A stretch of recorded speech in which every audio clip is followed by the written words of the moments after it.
రోజుకొక మంచి మాటలో ఈరోజు మరొక జీవిత సత్యం తెలుసుకుందామండి.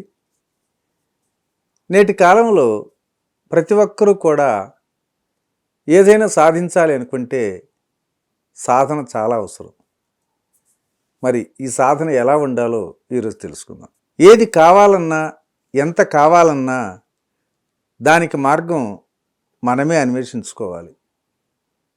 అది సాధనతోనే సుసాధ్యం చేసుకోగలుగుతాం.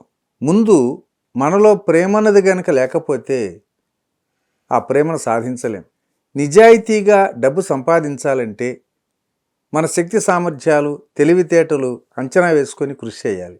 ఏ విషయమైనా సరే సాధనతోనే.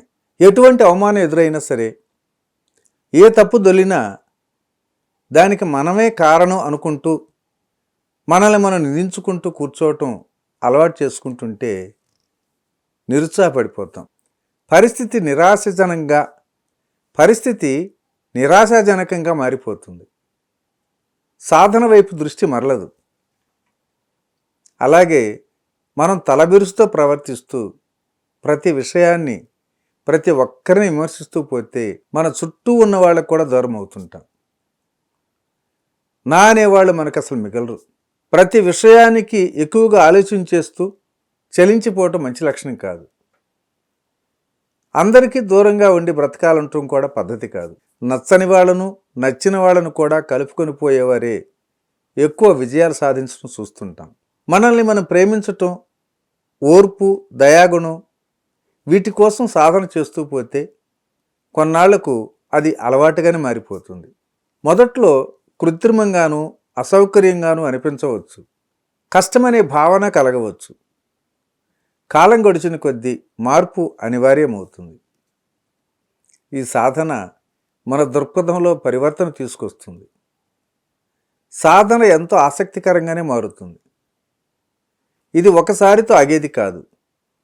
నిరంతర అధ్యయనం, నేర్చుకోవటం అనేది ఎక్కడైనా నిరంతర ప్రక్రియే. అన్నీ అందరూ నేర్చుకుంటూనే ఉంటాం.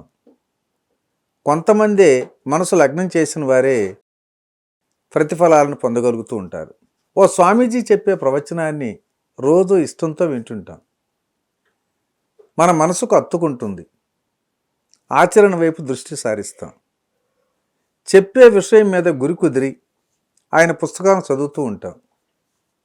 ఆయన చెప్పిన ప్రతి అంశం ఆచరణ సాధ్యం కాకపోయినా సాధనా ప్రక్రియ కొనసాగుతూనే ఉండాలి. క్రమక్రమంగా మార్పు సాధ్యమవుతుంది. సాధన అనేది ఒక క్రమశిక్షణ. బుద్ధిపూర్వకంగా చేయాల్సింది. నిస్సారంగా, యాంత్రికంగా కేవలం ఒక కాలక్షేపంగా చేస్తే ప్రయోజనం దక్కదు. సాధన సంతోషంతో కూడిందై ఉండాలి. తేలికగా అనిపించాలి. అవసరం లేని గాంభీర్యం ఒక రకమైన బింకాన్ని తెచ్చిపెట్టవచ్చు.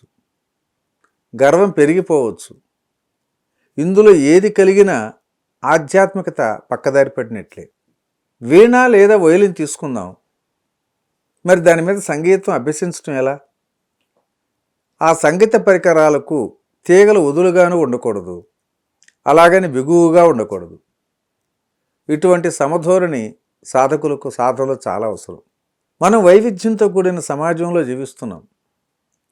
విభిన్న ఆలోచనలు, విభిన్న దృక్పథాలు, విభిన్న సంస్కృతులు, విభిన్న కులాలు, విభిన్న ఆహారపు అలవాట్లు, అలాగే వారి వారి ఆచారాల మధ్య జీవిస్తూ జీవన మనుగడ కొనసాగిస్తున్నాం.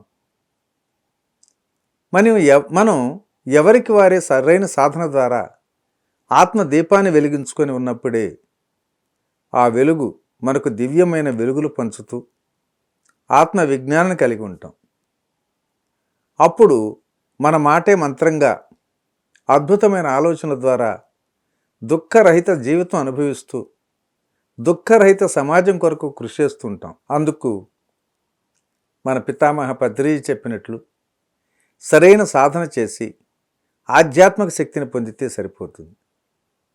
కావున మిత్రులారా, నమ్మకం, విశ్వాసంతో సరైన సాధన అనే ఒక్క అడుగును కనుక మనం వేస్తే మిగతా అడుగులు ఆ విశ్వం మనల్ని నడిపిస్తూనే ఉంటుంది. మరి ఈరోజు మంచి మాటను ఇంతటితో ముగించుకుందాం. రేపటి రోజుని మరొక జీవిత సత్యం ద్వారా కలుసుకుందాం. Thank you. ఇట్లా మీ రామిరెడ్డి మానస సరోవరం.